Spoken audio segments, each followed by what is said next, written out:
ढलान गर्दा 1:2:3 को रेसियोमा मसला बनाउनु ठीक हो त अथवा यो 1 भाग सिमेन्ट 2 भाग बालुवा र 3 भाग गिटी राखेर बनाएको मसलाले ढलान गर्दा के हुन्छ त? अब धेरै जसो ठाउँमा चाहिँ जुन यो कन्ट्र्याक्टरहरूले सजिलोको लागि चाहिँ यही आधारमा नै त्यस्तो खालको ढलान गर्ने मसला बनाएको चाहिँ पाइन्छ। तर यसो गर्नु उपयुक्त होइन।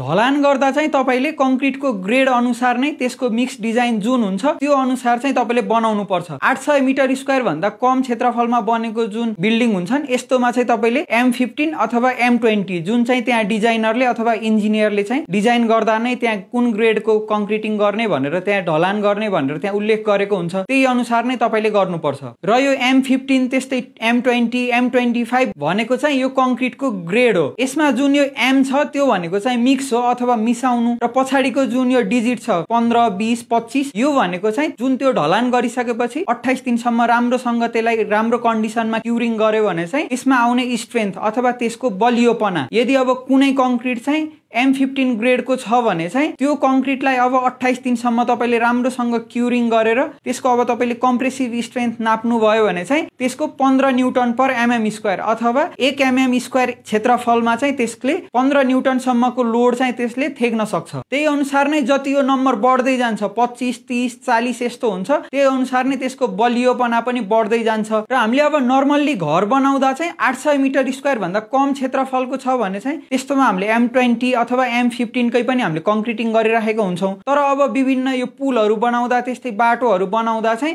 M30 M35 M40 सम्म पनि प्रयोग गरिएको हुन्छ। अब M15 को रेशियोको कुरा गर्दा चाहिँ 1:2:4 हुन्छ अथवा यो भनेको चाहिँ 1 भाग सिमेन्ट 2 भाग बालुवा र 4 भाग गिटी। त्यस्तै अब M20 को त्यहाँ ढलान गर्दा चाहिँ 1 भाग सिमेन्ट 1.5 भाग बालुवा र 3 भाग चाहिँ गिटीको प्रयोग गरिन्छ। यसैगरी अब M25 ग्रेडको कंक्रिटको लागि चाहिँ 1 भाग सिमेन्ट 1 भाग बालुवा र 2 भाग गिटीको चाहिँ हामीले प्रयोग गर्छौं। त्यस्तै अब M30 को लागि पनि एउटा यो मिक्स डिजाइन चाहिँ फिक्स छ 1 भाग सिमेन्ट त्यस्तै 0.75 भाग बालुवा र 1.5 अथवा 1.5 भाग चाहिँ तपाईले गिट्टी मिसाउनु पर्ने हुन्छ। तर अब यो भन्दा माथिको लागि चाहिँ 35 40 यस्तोको रेशियोको लागि चाहिँ त्यहाँ अब इन्जिनियरले मिक्स डिजाइन हिसाब गरेर नै त्यहाँ चाहिँ अब कस्तो खालको गिट्टी युज गरिएको छ त्यस्तै अब बालुवाको कन्डिसन कस्तो छ र तिनीहरुको अब साइज कस्तो छ र तिनीहरुलाई चाहिँ कहाँबाट ल्याइएको त्यो विस्तृत रूपमा अध्ययन गरेर चाहिँ हामीलाई जति स्ट्रेन्थ चाहिएको छ त्यही अनुसार नै त्यहाँ हिसाब गरेर चाहिँ यसको बारेमा चाहिँ इन्जिनियरले कति रेशियोमा चाहिँ त्यो कंक्रिट बनाउने भनेर चाहिँ दिन्छन्। र त्यस्तै अब यो जुन रेशियो छ यसलाई मिसाउँदा पनि नर्मल्ली चाहिँ बोरा अथवा तगारीले चाहिँ मिसाउने गरिन्छ।